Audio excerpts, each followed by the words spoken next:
Bonjour et bienvenue sur imotélé.net.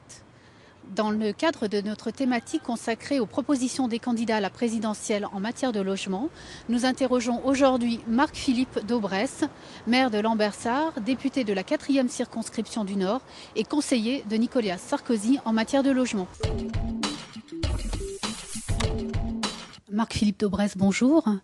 L'une des phrases clés de la campagne de M. Sarkozy, c'est faire de la France un pays de propriétaires. Donc, qui seront ces propriétaires et quelles mesures compte prendre M. Sarkozy en faveur de cette phrase clé? Et ce que nous disons, c'est que pour dégripper tous les maillons de la chaîne du logement, il faut maintenant s'attaquer fortement au problème de l'accession à la propriété. Et ce que nous voulons, c'est redonner la liberté de choisir d'être propriétaire ou d'être locataire. Or, cette liberté aujourd'hui, la plupart des Français, sauf les personnes très aisées, ne l'ont plus. Les classes moyennes, les jeunes qui veulent accéder à la propriété. Quels sont les deux obstacles principaux ? Les mensualités sont beaucoup trop chères aujourd'hui pour accéder à la propriété, donc il faut faire de l'accession à mensualité modérée, comme il y a des habitations à loyer modéré dans le secteur locatif. Alors, pour faire ça, nous avons prévu de toucher à trois choses. D'une part, la fiscalité, c'est le plus important, et c'est d'ailleurs ce qui coûte le plus cher. Nous avons prévu, sous forme de crédit d'impôt, donc aussi bien pour les personnes qui payent de l'impôt sur le revenu que celles qui ne payent pas d'impôt sur le revenu, nous avons prévu de redonner la possibilité de déduire les intérêts pour l'acquisition de sa résidence principale, probablement avec un plafond, mais qui permettra à toutes les classes moyennes de bénéficier de cette mesure. Je dis au passage d'ailleurs que cette mesure qui sera prise si Sarkozy est élu au début du mois de juillet dans un collectif budgétaire s'appliquera également aux intérêts des emprunts qui auront été antérieurement pris dans le courant de cette année. Donc ce n'est pas la peine que les gens attendent pour voir la nouvelle mesure, puisque la mesure s'appliquera à eux. Donc ça, c'est la première mesure fiscale. Nous avons, vous le savez, d'ores et déjà avec le plan Borloo prévu de la TVA à 5,5% dans les secteurs des quartiers difficiles. Donc nous pourrions envisager d'étendre cette TVA dans les secteurs très tendus au niveau du prix du logement. Et puis nous avons deux montages financiers qui sont importants, ce qu'on appelle le différé de foncier.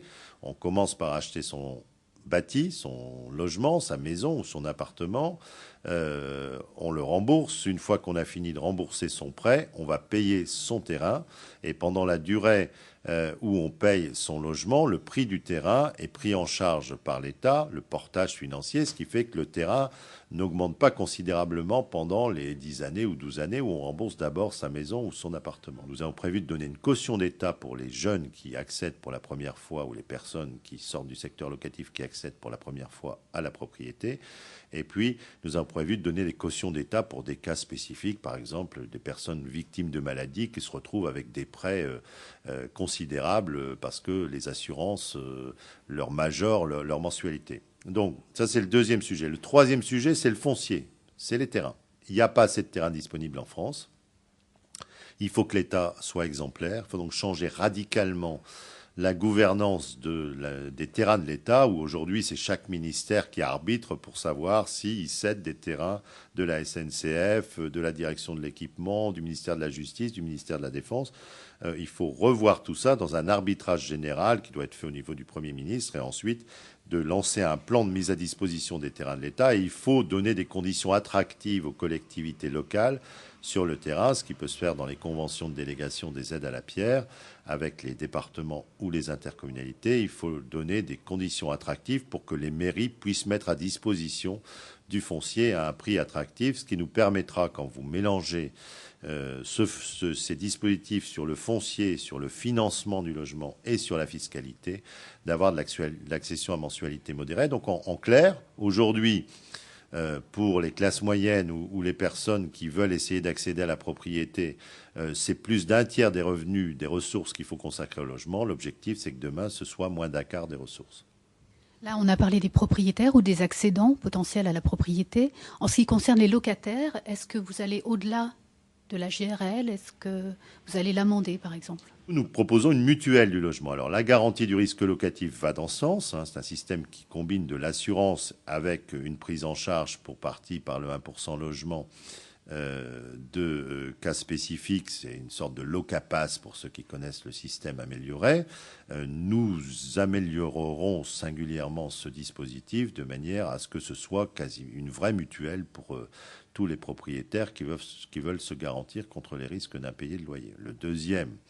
La deuxième grande mesure que nous avons prévue à destination des propriétaires pour qu'ils remettent plus facilement leurs biens sur le marché et qu'on développe le secteur locatif privé qui lui aussi est en panne. Le secteur locatif public, c'est une chose. On a financé 120 000 logements sociaux cette année alors que la gauche en finançait 40 000 quand elle était au pouvoir. Mais le secteur locatif privé est devenu beaucoup trop cher. C'est d'ailleurs une des raisons pour lesquelles on bouge si peu dans le parc public, parce qu'on ne trouve pas l'équivalent dans le parc privé. Donc il faut remettre des appartements sur le marché. Pour ça, nous proposons un amortissement fiscal unique. Donc en clair, on supprime le Derobien, pas l'homme, mais l'amortissement. On supprime le Mainry, on supprime le Périsol, on supprime le Lineman, on supprime le Besson, on supprime le Dobresse, qui est un petit amortissement aussi, le Borloo populaire. Et on fait un seul amortissement qui aura un gros avantage, c'est que quels que soient les ministres qui passeront, il restera. Toute personne qui met son bien sur le marché pour une durée et dans des conditions indéterminées, comme c'est le cas actuellement, peut amortir son bien fiscalement. Et la déduction forfaitaire fiscale est d'autant plus forte que le loyer consenti sera plus faible. Et donc c'est un dispositif d'amortissement fiscal unique qui fusionne tous ceux qui existaient jusqu'ici et qui a le gros avantage d'être juste. Plus le loyer est faible et plus on a de déduction fiscale, et en même temps d'être pérenne, stable, puisque, quels que soient les ministres qui passeront, ils seront toujours sur cette même architecture. Peut-être changeront-ils par décret le taux de l'amortissement fiscal, mais ils ne changeront pas l'architecture de cet amortissement. Donc voilà les deux grosses mesures pour le secteur locatif, l'amortissement fiscal unique et la garantie du risque locatif renforcé. Et en ce qui concerne la gouvernance, l'architecture d'un éventuel gouvernement?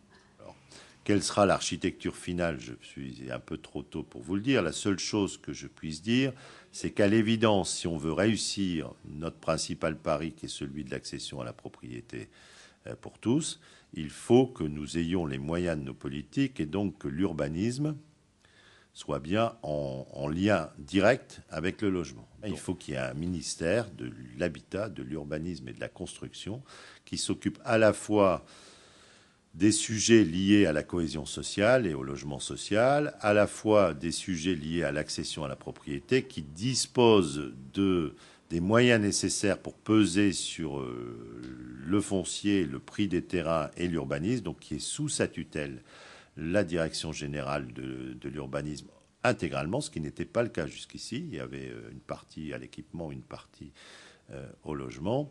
Et il faut qu'il y ait effectivement aussi un ministère de la construction, puisque l'un des autres enjeux, c'est de pouvoir maîtriser mieux les coûts de la construction et d'avoir des volontés de politique de haute qualité environnementale dans les bâtiments que nous allons construire.